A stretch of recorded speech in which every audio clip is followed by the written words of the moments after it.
otra vez la amenaza de censura. La Comisión Reguladora de Telecomunicaciones abrirá una consulta pública para definir los lineamientos de los derechos de las audiencias. Estará abierta en la página de la Comisión del 27 de julio al 21 de agosto. Son los medios, periodistas y especialistas en la materia los que ven algunos nubarrones en la consulta. Uno de ellos es el defensor de las audiencias. No sería independiente. Estaría obligado a atender todos los requerimientos de la comisión. Hablamos de un defensor cuyas recomendaciones pueden ser modificadas o revocadas por el órgano administrativo. Y si no obedece, pueden sancionarlo y también al medio. Sería un defensor de las audiencias a modo. Otra preocupación para el sector es que bajo el argumento de proteger a las audiencias, se pretenda sobreregular los contenidos y se limite la independencia editorial. Así lo adelantó la comisionada presidenta. Que hay una diferencia entre opinión e información, que hay una diferencia entre publicidad y contenido y que, bueno, la información que se difunde pues es veraz. Tal y como lo escuchó, la autoridad se atribuiría la facultad de decir cuándo una información es veraz o falsa. No los hechos, no la verificación de datos, ni la investigación periodística, la autoridad. Hay quienes ven en los lineamientos un pretexto para que el gobierno determine qué información es verdadera, qué opiniones son aceptables o qué contenidos deben modificarse. Lo que sigue ahora es que académicos, expertos y los propios medios y sociedad en general analicen los lineamientos y sus impactos para la libertad de expresión. Hugo Vela, Azteca Noticias. Pues ahí está, eso que además ya sabíamos vendría, ya se había alertado, ya se había avisado, ahora lo ponen sobre la mesa y dirán que habrá foros y consultas, ya sabemos qué pasa con esos foros y consultas, hacen como que escuchan y terminan imponiendo lo que quieren sacar adelante. Sergio Sarmiento. Sergio, Manuel, siempre un gusto. Qué Ricardo, gusto. Jorge. Muy buenas noches. Jorge Fernández Menéndez. Jorge, ¿cómo estás? Sergio, Ricardo. Muy buenas noches. Ricardo, Rafael, Ricardo, ¿cómo estás? Gusto, Manuel. Muy buenas noches. Pues están ahí estos lineamientos que algunos hemos calificado de provocación, de ataque, de convertirse en una forma de amenazar, de amagar, de intentar someter a los medios de comunicación, al periodismo. ¿Cómo lo ves?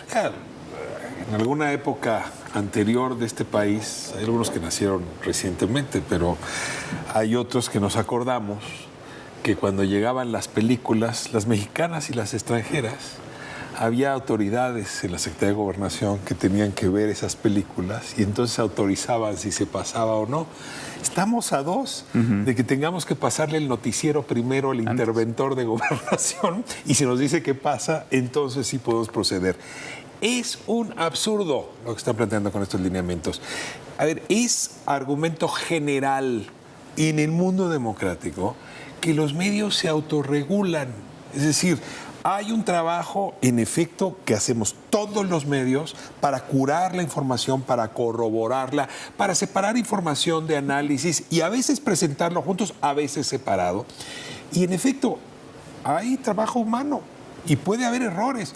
Por eso un ambiente plural de medios es lo que va corrigiendo el ecosistema. En el momento en que el Estado, en lugar de permitir esta regulación, autorregulación, interviene y quiere jugar ese papel, se destruye cualquier posibilidad de libertad de prensa y libertad de expresión. Hay toneladas de trabajo al respecto, hay tratados internacionales. Es, en fin, demencial lo que está planteando. Yo supongo que no va a poder llegar a buen puerto y que si lo ponen, la verdad es que muy probablemente va a acabar derrotado.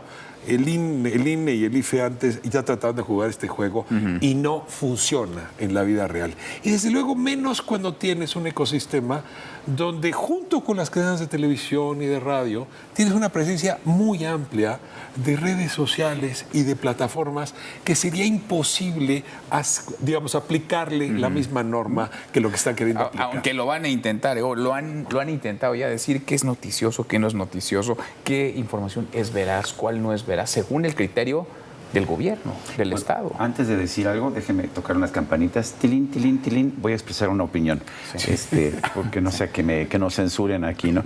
A ver, coincido con Ricardo, es completamente absurdo. Además, vale la pena, vamos a empezar por el principio. Están consultando, a ver, presenta tus puntos de vista, hay 20 días para consultar. Me recuerda, ¿te acuerdas los diálogos políticos de la Cámara de Diputados para ver la reforma judicial? Uy. ¿Cuántos puntos de vista de la oposición se aceptaron? Absolutamente ninguno. Aquí va a ser exactamente lo mismo. El órgano ni siquiera es gobernación, ni siquiera es alguien con cierta mentalidad política.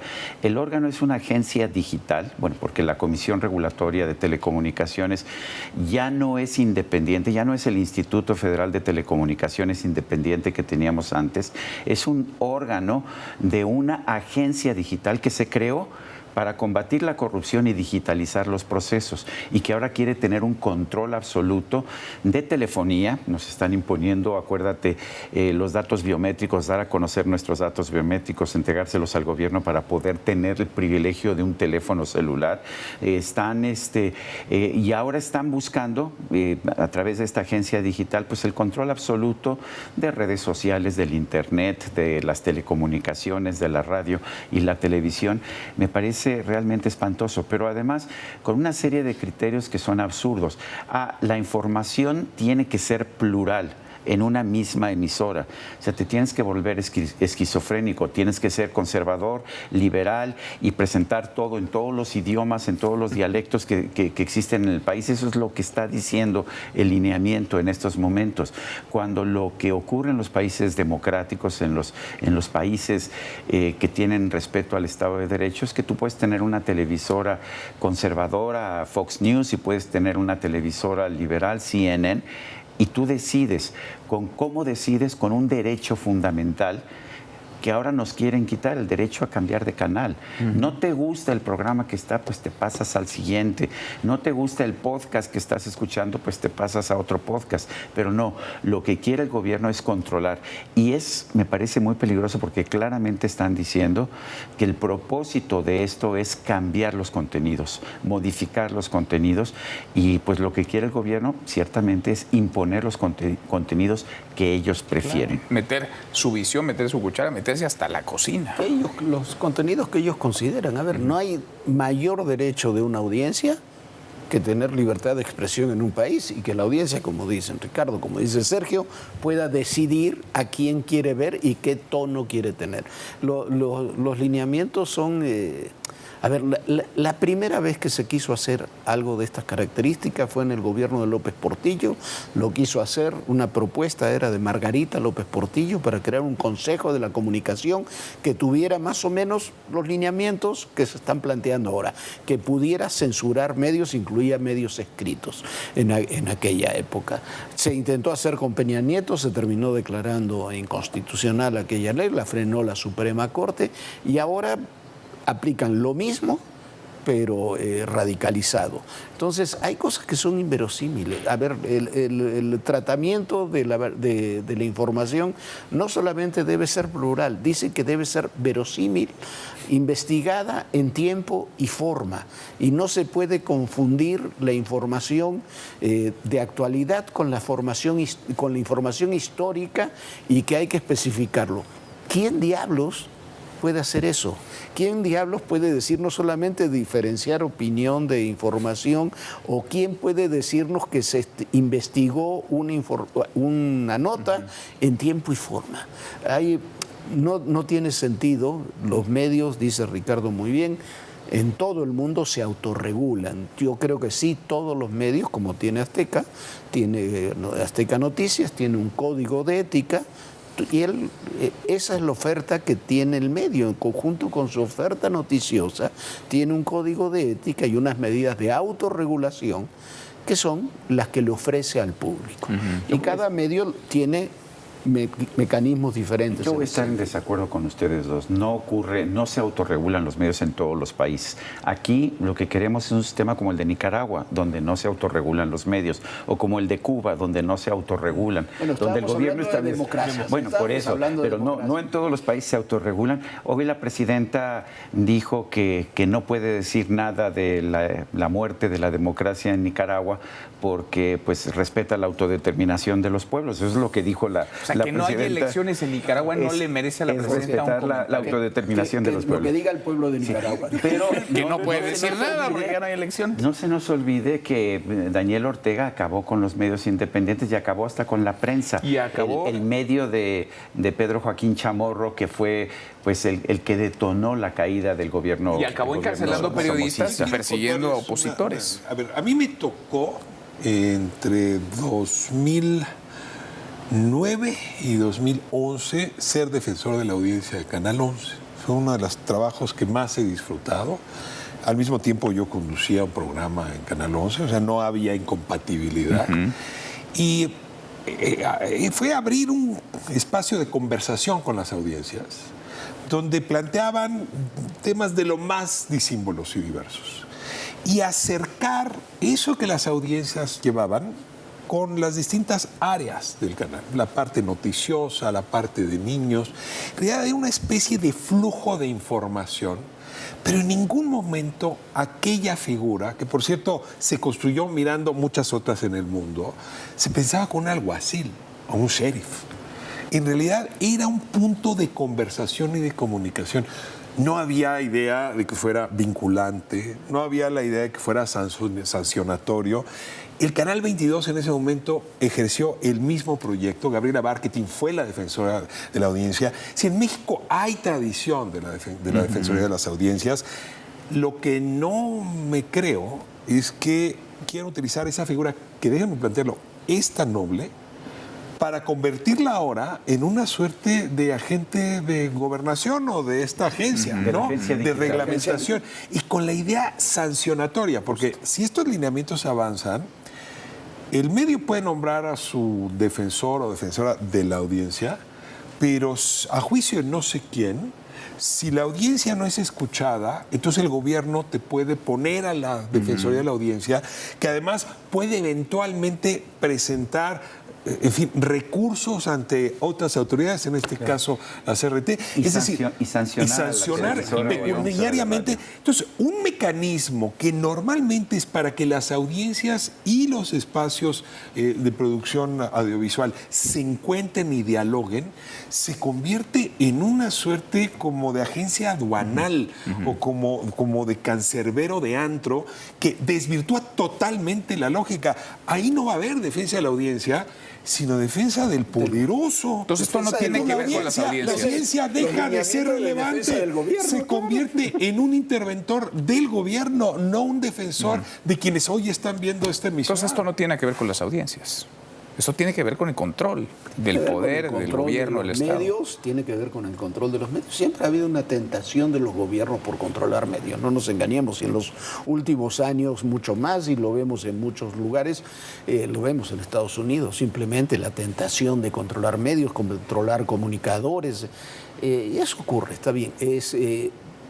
Pero hay mecanismos que garantizan los derechos de los medios y los derechos de los comunicadores, incluso los derechos de las audiencias. Hay comunicadores que han regresado a sus espacios por la presión de las audiencias. Aquí lo que tenemos es exactamente lo contrario. Está todo construido para que desde el poder se puedan controlar medios y comunicadores, se puedan controlar contenidos, esa es la idea. Y se puede utilizar de una forma como no hay ningún límite para lo que se pueda hacer desde el poder hacia los medios de comunicación. Tú puedes sancionar a un medio de comunicación una vez y otra vez y otra vez, hasta literalmente quebrarlo, porque las multas pueden ser hasta del 1% de los ingresos anuales que tenga un medio de comunicación. Y te multo por lo que se me antoja, ¿no? Por una nota. Por una nota información que yo considero que no es noticiosa. Claro. O que falta a la verdad, a mi verdad. O que yo quiero... A ver, tú desde tú calificas... No, yo a mí ya eso hubiera quebrado pero a la empresa. Lo de información y opinión, desde el momento que tú creas tu noticiero y dices, hoy voy a entrar con tal nota y luego voy a poner la otra y luego voy a poner una opinión, sí. Ya estás calificando, ya no deja de ser un ejercicio de opinión. Tal cual. Me preocupa mucho esta idea también que está dentro de los lineamientos de que no se permitirá la información falsa, pero ¿quién va a determinar que es falsa? Hemos visto que el gobierno ataca constantemente a TV Azteca y a otros medios de comunicación también, porque dice que la información es falsa.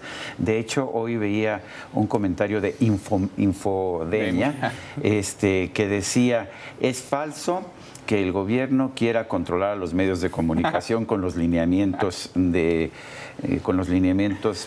para las audiencias, para los derechos de las audiencias. Mi comentario es, si Infodemia dice que esto es falso, significa que es claro que sí hay un intento por controlar a los medios. O sea, nos hemos acostumbrado a que el gobierno constantemente, cualquier información crítica, dice que es falso y después ni siquiera ofrecen disculpas por lo que señalaron como falso y que resulta que una y otra vez se confirma.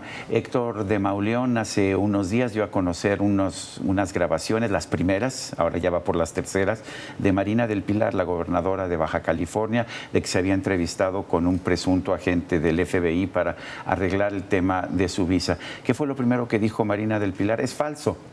Y después que salieron los segundos, pues tuvo que aceptar que había mentido, no dijo que había mentido, dijo, bueno, sí reconozco que me reuní, pero entonces que a ella la van a sancionar por haber mentido como funcionaria pública o van a castigar al periodista o al medio de comunicación que dio a conocer la información verdadera que fue negada por la política. Ahora, y se habla también de que la información tiene que estar verificada, eso es lo que dice, y dando a entender que las filtraciones no se pueden. Bueno, pero esa es la labor del periodismo. Pero y finalmente, tú sabes que muchas veces trabajamos con fuentes confidenciales. Claro. Y debe ser así. Además, ¿Qué nos van a hacer? Nos van a obligar a revelar fuentes confidenciales, violando pues uno de los principios más profundos de la ética periodística. La parte que a mí me vuela la cabeza, lo digo con franqueza, es la idea de Morena y de la Cuarta Transformación de que son eternos.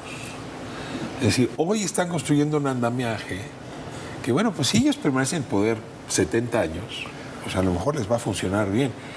Pero si en las próximas elecciones o en las siguientes salen derrotados, este instrumento podría ser utilizado en contra de los medios, y hay mucho, que están con la Cuarta Transformación, los que se han beneficiado de montos exorbitantes de publicidad, los que se dedican a hacer propaganda. Es decir, están construyendo una navaja que en realidad tiene doble filo. Por eso la Constitución es la Constitución para unos y para otros. Esta propuesta sesgada puede acabar siendo muy costosa. Y ahí es donde sí me llama mucho la atención la idea de que este es un régimen que llegó para quedarse. Pero de ese tamaño es el daño, porque digamos que parece esto proporcional al golpe o a los golpes que van acumulando en la 4T, porque no reaccionarían con esta serie de lineamientos si todo estuviera bien, si las cosas les salieran a pedir de boca, si la realidad dijera lo que ellos venden en sus discursos, en su narrativa. Parece que aquí hay un daño y el daño lo provoca la verdad. Y los medios de comunicación y los periodistas que buscan la verdad o que cuentan la verdad. Y parece que es proporcional, digamos, la respuesta a ese daño que está hoy recibiendo la 4T. Eso por una parte, me parece que es indudable, ¿no? La realidad es muy cabrona y se está enfrentando con desaparezco la realidad, ¿no? Entonces ya lo de lo que yo tengo otros datos ya no alcanza para esconder la realidad. Eso por una parte. Y por la otra parte, que no es menor, va en consonancia con los cambios que se han hecho en otros ámbitos. El principal, el del Poder Judicial, la concentración del poder en muchos... La ambición de querer controlar desde el poder a la ciudadanía de muchas otras formas. Pero el principal, insisto, es la reforma judicial, que es la más dañina. ¿Por qué? Porque simplemente unos lineamientos similares a estos, menos dañinos que estos, pero similares a estos, se impulsó al final del gobierno de Peña Nieto, ya pensando en la administración que venía, por lo pronto eso es lo que se dice, y fue la Suprema Corte la que lo frenó. Ahora no tenemos una Suprema Corte. Para pasar la ley de telecomunicaciones en la que se basan estos lineamientos, fue necesario tener una mayoría calificada en el Congreso que no habían ganado y haber hecho una reforma judicial que ha transformado los equilibrios de poder y haber perdido ese contrapeso tan importante como es una Suprema Corte independiente. Y el otro contrapeso que les queda, son los medios. Es el que quieren eliminar. Es lo que quieren eliminar y valga la pena señalar que lo están haciendo a través de una agencia de transformación digital que se creó con el propósito de combatir la corrupción de los trámites, digitalizando los trámites. Se ha transformado completamente la agencia de transformación digital, encabezada por Pepe Merino, un amigo muy cercano de la presidenta Claudia Sheinbaum, se ha convertido en una policía del pensamiento. Esa es su ambición, controlar no solamente los medios, controlar el pensamiento, toda expresión digital, toda expresión al aire, de cualquier pensamiento que no sea del agrado del gobierno. Esa es una gran preocupación porque pues así funcionan las dictaduras. En una época donde lo que vemos es una enorme crecida de medios, de voces, de plataformas. Claro. Es decir, sí digamos algo muy claro, en la realidad lo que quieren es imposible, a menos que su interés sea callar a una televisora. Pues sí. Y no probablemente no a todas las demás. Y no todos los demás. Que tenga destinatario. Gracias, Ricardo. Muchas gracias, Jorge. Gracias. Manuel, gracias, Sergio. Hasta mañana. Pásela muy bien.